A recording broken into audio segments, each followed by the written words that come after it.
प्रिय छात्रों नमस्कार। मैं प्रदीप बहुगुणा, प्रवक्ता भौतिक विज्ञान, राजकीय इंटर कॉलेज सोड़ा सरोली से पिछले कुछ समय से आपके साथ कक्षा 9 के विज्ञान के अंतर्गत गति नामक अध्याय पर बातचीत कर रहा हूं। गति नामक अध्याय का हम अध्ययन कर रहे हैं। पिछले सत्र में हमने गति के समीकरणों पर बात करना शुरू किया था और गति के प्रथम समीकरण और द्वितीय समीकरण को हमने सीखा था और उनसे संबंधित आंकिक प्रश्नों को भी हल किया था। आज के सत्र में हम गति के तृतीय समीकरण पर बात करेंगे। तृतीय समीकरण से संबंधित आंकिक प्रश्न किस तरह से हल कर सकते हैं उसका हम अध्ययन करेंगे और इसके बाद गति का एक रूप एक समानुवृत्त गति, इस पर भी हम चर्चा करेंगे। एक समानुवृत्त गति क्या होती है, इसकी क्या विशेषताएं हैं और इसके प्रमुख उदाहरण क्या क्या हैं। तो इन सब बातों को आज हम शुरू करते हैं, इनका अध्ययन करते हैं। एक बार गति के समीकरणों की शुरुआत के साथ। गति के समीकरण पहले भी हम उल्लेख कर चुके हैं। गति के 3 समीकरण हैं, जिनमें से 2 समीकरणों का अध्ययन हम कर चुके हैं। पहला समीकरण ये प्रारंभिक वेग और अंतिम वेग का अंतर जो है उसको व्यक्त करता है। दूसरा समीकरण चली गई दूरी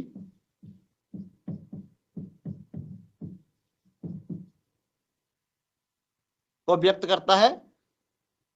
तो ये 2 समीकरण हमने पिछले सत्र में देख लिए थे।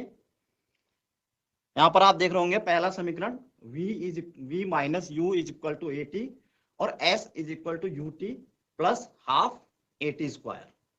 तो ये समीकरण, दोनों समीकरण प्रारंभिक वेग u, अंतिम वेग v, त्वरण a, समय t, इन चारों राशियों में, और दूसरे समीकरण की अगर हम बात करें तो ये दूरी में भी, इनमें आपसी क्या संबंध है।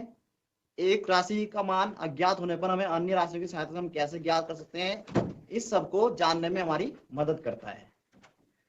अब हम चलते हैं गति के। इन्हीं समीकरणों में हमने आंकिक प्रश्न भी हल किए थे। ऐसे ही हम उसी तरीके से आज गति के तीसरे समीकरण का अध्ययन करते हुए तीसरे समीकरण से संबंधित आंकिक प्रश्नों को भी हल करेंगे। तो देखते हैं तीसरा समीकरण क्या है। गति का तीसरा समीकरण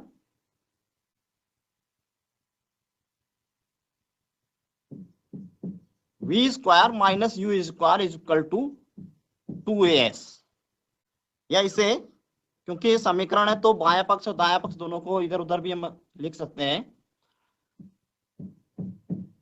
पुस्तकों में इस प्रकार से भी लिखा गया है। यहां पर हम देख रहे हैं कि अंतिम वेग का जो वर्ग है माइनस प्रारंभिक वेग का वर्ग बराबर होता है 2 गुणा त्वरण गुणा चली गई दूरी। ये तीसरा समीकरण है। इस समीकरण की विशेषता क्या है कि इस समीकरण में हमें समय का फैक्टर दिखाई नहीं दे रहा है। यानी अगर हमें समय की गणना नहीं करनी है या समय अज्ञात है और हमें अन्य राशियां ज्ञात, ये राशियां ज्ञात है, तो भी हमारा काम इस समीकरण से चल सकता है।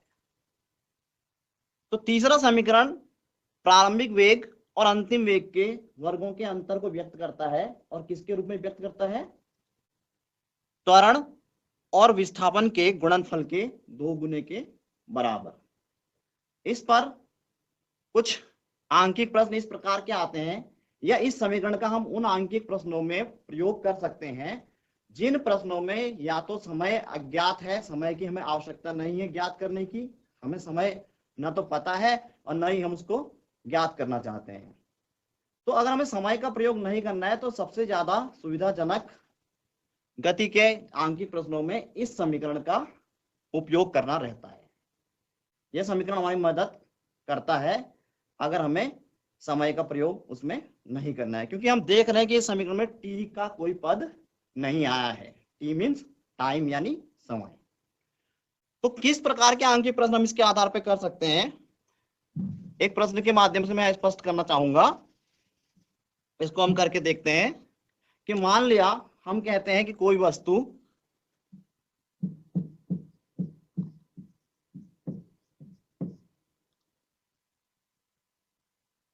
तीन मीटर प्रति सेकंड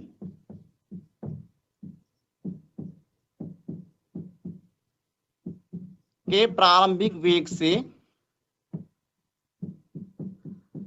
गति प्रारंभ करके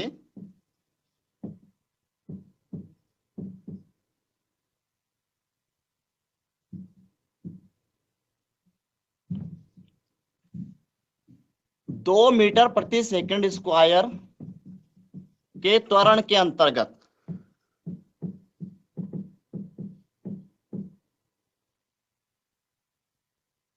कुछ समय में 5 मीटर प्रति सेकंड का वेग प्राप्त कर लेती है।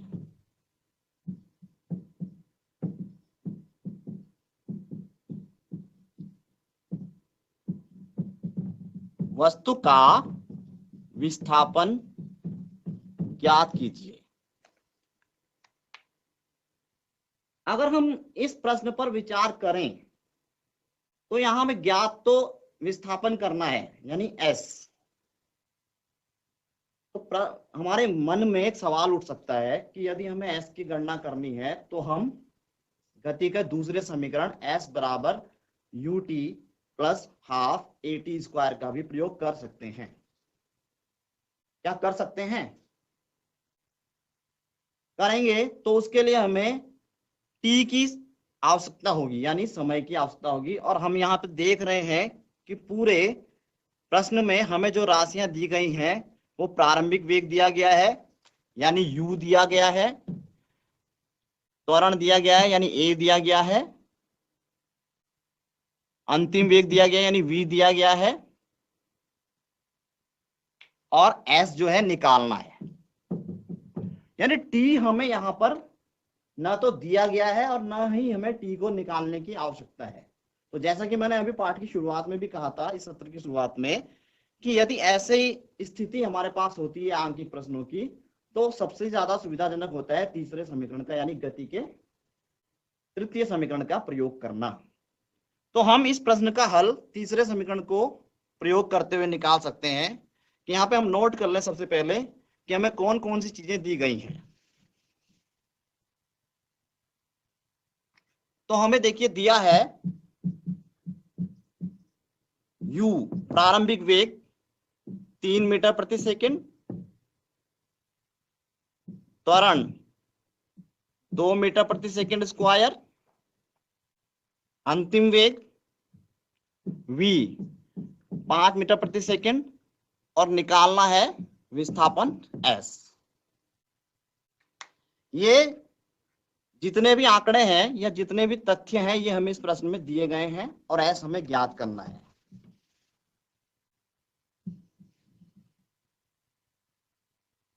तो अगर हम गति का तीसरा समीकरण लें 2as is equal to v square minus u square, और इसमें जो दी गई राशियां उनके मान रख दें, तो क्या हमें प्राप्त होगा कि 2a का मान हमारा कितना है 2 into s is equal to v का वर्ग यानी 5 का वर्ग माइनस u कितना है 3 यानी 3 का वर्ग। तो इसे हम हल कर सकते हैं। यहाँ पे 4s हो जाएगा, 5 का वर्ग 25 माइनस 3 का वर्ग 9, 4s is equal to 16। Therefore या इसलिए s का मान हमें प्राप्त होगा 16/4 यानी 4 मीटर प्रति सेकंड। ये गणना आप स्वयं कर सकते हैं। हमारा उद्देश्य यहाँ पर इस समीकरण का प्रयोग कैसे करना है इसको समझना है। तो हमने देखा कि इस समीकरण का प्रयोग करते समय या इस आंकिक प्रश्न को हल करते समय हमें टी की कोई आवश्यकता नहीं पड़ी। तो ये गति के 3 समीकरण थे। तीनों समीकरण हमने देखे। यहां पर एक बात और स्पष्ट करनी है कि अभी तक हमने इन समीकरणों का जो भी रूप देखा वो रूप कब था, जब वस्तु क्या हो, त्वरित हो। त्वरित होने का मतलब वस्तु के वेग में समय के साथ एक समान दर से परिवर्तन हो रहा हो, यानी वस्तु का त्वरण समान हो। ये समीकरण तभी लागू होते हैं जबकि वस्तु समान त्वरण से गतिमान हो। यदि वस्तु का त्वरण समय समय पर बदल रहा है, समय के साथ बदल रहा है, तो फिर गति के तीनों समीकरण वहां पर लागू नहीं होते हैं। दूसरी बात, यदि वस्तु के वेग में समय के साथ कमी आ रही है और समान दर से कमी आ रही है, जिसको मैंने पहले मंदन के रूप में प्रयोग किया था। मंदन यानी समान रूप से, समान दर से होने वाला ऋणात्मक त्वरण। तो तब हम इन्हीं समीकरणों का प्रयोग तो करते हैं, लेकिन एक ही जगह क्या होगा, क्योंकि त्वरण भी एक क्या है, दिशा का साथ लेकर चलने वाली राशि है, यानी त्वरण को भी प्रयोग करते समय हमें वेग की तरह त्वरण की भी दिशा का ध्यान रखना होता है। इसलिए अगर हम बढ़ते त्वरण को धन में ले रहे हैं तो घटते त्वरण को हम ऋणात्मक प्रयोग करते हैं। दूसरे शब्दों में मैं कहूं कि हमें ऋणात्मक त्वरण के लिए अलग से किसी समीकरण में उलझने की आवश्यकता नहीं है। हम प्लस ए की जगह अगर माइनस ए का यानी त्वरण के मान को ऋणात्मक प्रयोग करेंगे तो हमारे प्रश्न खुद ब खुद आसानी से हल हो जाएंगे। तो अगला जो हमारा टॉपिक है उस पर हम चलते हैं। एक समान वृत्तीय गति।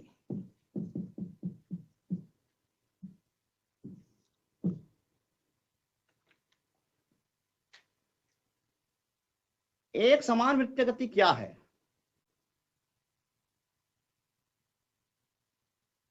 अगर कोई वस्तु किसी समान चाल से या एक निश्चित चाल से वृत्ताकार मार्ग पर गति कर रही हो तो ऐसी गति को एक समान वृत्तीय गति कहते हैं। जैसे आपने देखा होगा कि घड़ी हमारी जो चलती है, घड़ी की जो सुई की नोक है, घड़ी की सुई की अगर हम नोक को देखें, उस नोक की चाल को देखें, यानी उसका बिंदु पथ देखें, तो वो कैसा मार्ग होता है। ये पूरी सुई की बात मैं नहीं कर रहा, इसकी नोक जो है, इसकी नोक का बिंदु पथ देखिए तो ये वृत्ताकार है। या दूसरे शब्दों में हम जानते हैं कि पृथ्वी या अन्य ग्रह भी हैं, सूर्य के चारों ओर लगभग वृत्ताकार कक्षाओं में अपनी एक समान चाल से चक्कर लगा रहे होते हैं, तो उनकी गति। रसायन विज्ञान में हम परमाणु के बारे में पढ़ते हैं और हम कहते हैं कि नाभिक के चारों ओर इलेक्ट्रॉन अपनी निश्चित कक्षाओं में चक्कर लगाते हैं। तो इलेक्ट्रॉनों की जो गति है अपनी कक्षाओं में, उस प्रकार की गति। आप किसी डोरी से एक पत्थर बांध दें और उसे इस तरह से क्षैतिज वृत्त में घुमाना शुरू कर दें, तो उस पत्थर की जो गति होगी वो भी इसी प्रकार की गति होगी। तो ये कुछ उदाहरण हैं एक समान वृत्तीय गति के। तो एक समान वृत्तीय गति को हम किस तरह से समझ सकते हैं कि यदि कोई वस्तु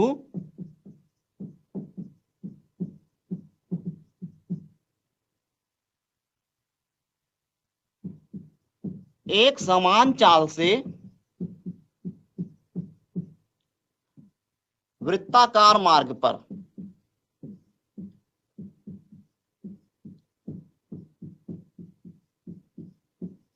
गति करती है तो वस्तु की गति एक समान वृत्तीय गति होती है। अब इस गति की क्या विशेषताएं हैं, इनको हम थोड़ा समझने का प्रयास करेंगे।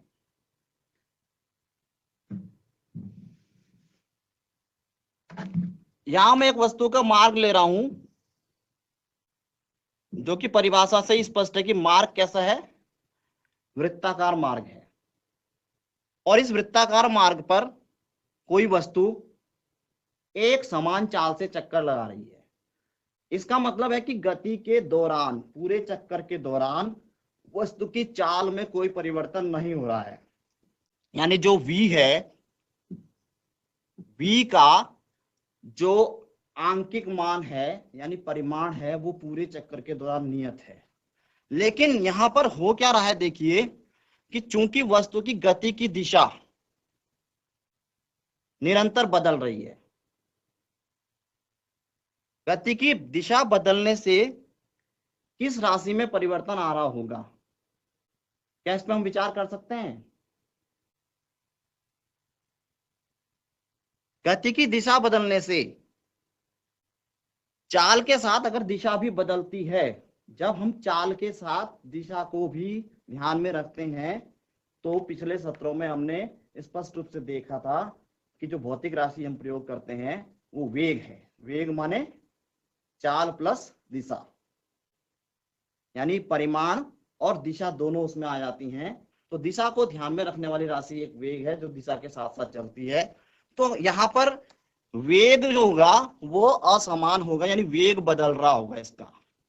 हम कहेंगे चाल तो क्या है, इस गति में चाल समान रहती है, वेग में परिवर्तन होता है। क्यों? क्योंकि दिशा के कारण।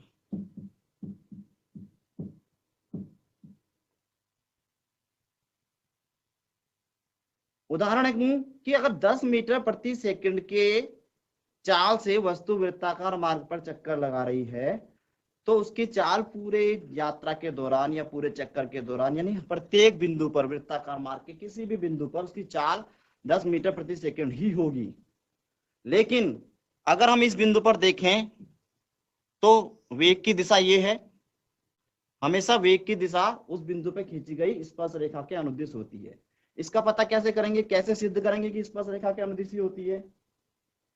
तो देखिए, मान लिया हम क्या कर रहे हैं, डोरी में पत्थर बांधकर घुमा रहे हैं क्षैतिज वृत्त पे। ये मैंने उदाहरण दिया था कि एक समान वृत्तीय गति का उदाहरण है। किसी कारण से घुमाते घुमाते पत्थर अगर क्या है डोरी टूट जाए, तो मान लिया इस स्थिति में पत्थर रहा होगा, अगर डोरी टूटती है तो हम हमेशा देखेंगे वो ऐसे भागेगा। अगर यहाँ पे पत्थर रहा होगा, डोरी एकदम टूट जाए तो इधर भागेगा, यहाँ पे होगा तो इधर भागेगा। अगर इस तरह से यानी दक्षिणावर्त दिशा में ये घूम रहा है तो इससे हमें पता लग रहा है कि किसी भी बिंदु पर जो उसकी वेग की दिशा है वो वृत्त की परिधि पर खींची गई स्पर्श रेखा के अनुदिश है, जहां पर इनको हम प्रत्येक त्रिज्याओं को मिलाकर भी यहां दिखा सकते हैं।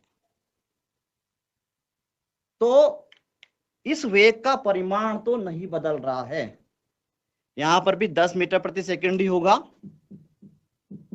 यहां पर भी 10 मीटर प्रति सेकंड ही होगा, यहां पर भी 10 मीटर प्रति सेकंड ही होगा, क्योंकि चाल समान है। वेग का परिमाण माने यहाँ पर चाल।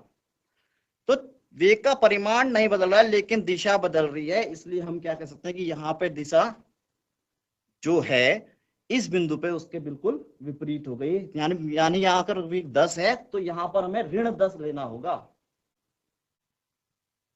क्योंकि हम पहले भी क्या कह चुके हैं कि वेग के साथ हमें दिशा को ध्यान में रखना आवश्यक होता है। तो चूंकि चिन्ह बदल रहा है वेग का या वेग की दिशा बदल रही है, इसलिए हम कहेंगे कि एक समान वृत्तीय गति में चाल तो समान रहती है लेकिन वेग में परिवर्तन होता रहता है। और वो जो वेग में परिवर्तन है उसका कारण ये है कि गति की दिशा निरंतर बदल रही है। तीसरी बात, ये वेग होगा कितना या इसकी जो चाल है वो कितनी होगी, उसके परिमाण की अगर हम बात करें तो उसको हम कैसे कैलकुलेट कर सकते हैं। यहां पर देखिए कि हमारा चाल का सामान्य सूत्र है वो है दूरी बटे समय।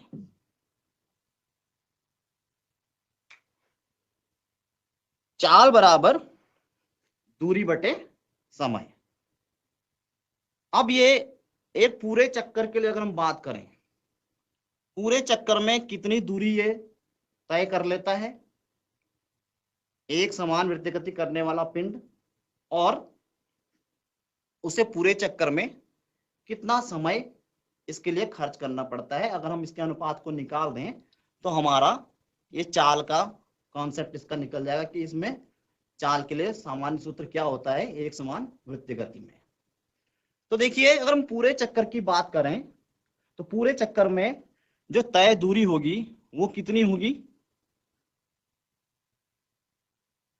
यहां से अगर हम शुरू करते हैं और फिर पुनः ये पूरा चक्कर लगाते हुए यहीं पर पहुंच गए तो ये पूरी दूरी क्या हो जाएगी, वृत्त की परिधि के बराबर, यानी वृत्ताकार मार्ग की परिधि। और समय, इस पूरा एक चक्कर लगाने में लगा समय, तो आप जानते हैं कि जब भी कोई वस्तु बार बार किसी गति को समान समयांतराल के बाद दोहराती है या एक चक्कर में जो लगा समय है, कक्षा 8 में भी हमने अध्ययन किया है, उसको बोलते हैं उसका आवर्तकाल। आवर्तकाल माने एक चक्कर पूरा करने में लगा समय। और आवर्तकाल को क्योंकि वो भी एक प्रकार का टाइम है तो टी से ही हम प्रदर्शित करते हैं, लेकिन कैपिटल टी से। तो यहां पर हम समय को क्या ले लेंगे, उसके आवर्तकाल के रूप में ले लेंगे। परिधि हम जानते हैं क्या, इसके चाल, यहाँ पे चाल का परिमाण v से हम इसको लेते हैं। परिधि वृत्त की जानते हैं 2 पाई r होती है और समय जो आवर्तकाल है वो कैपिटल टी होता है। तो इस सूत्र से हम एक समान वृत्तीय गति में चाल की गणना कर सकते हैं।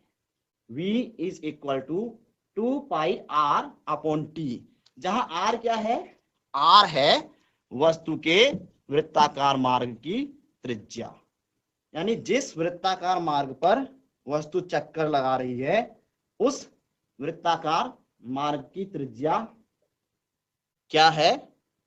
अगर हमें ये पता है और पूरे चक्कर के दौरान वो कितना समय लगा रही है ये हमें पता है, तो हम वस्तु की चाल की गणना कर सकते हैं। इसके आधार पर हम आंकिक प्रश्नों को भी हल कर सकते हैं। जैसे उदाहरण के लिए अगर हम एक आंकिक प्रश्न लें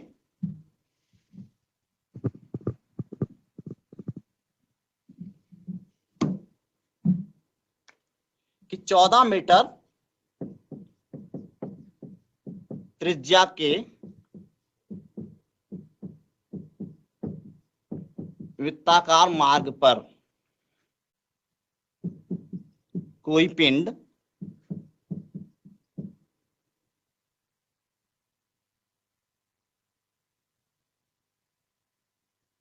दस सेकंड में एक चक्कर पूर्ण करता है।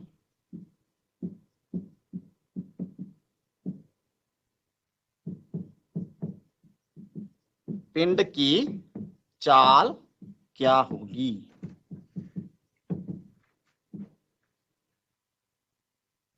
तो इसमें हमें समय दिया है आवर्तकाल t 10 सेकेंड, r दी है 14 मीटर। सूत्र हमें पता ही है कि v is equal to 2 pi r upon T, 2 गुणा 22/7 पाई का मान होता है r 14 दिया है, समय कितना है t यानी 10। इसको हम हल करके आसानी से चाल की गणना कर सकते हैं। तो ये एक समान वृत्तीय गति था। इसी के साथ हमारा जो पहला अध्याय है गति का, ये हमारा लगभग पूर्ण होता है। इसमें हमने दूरी, विस्थापन, गति, असमान गति, समान गति, इन सब तथ्यों पे चर्चा की, गति के समीकरणों को देखा, उनसे संबंधित आंकिक प्रश्नों को हल किया। आप इसका अभ्यास करेंगे और मुझे पूर्ण विश्वास है कि आप इससे लाभ प्राप्त कर रहे होंगे। अगले सत्र में हम अगले अध्याय पर अपना जो अध्ययन है उसकी शुरुआत करेंगे। धन्यवाद।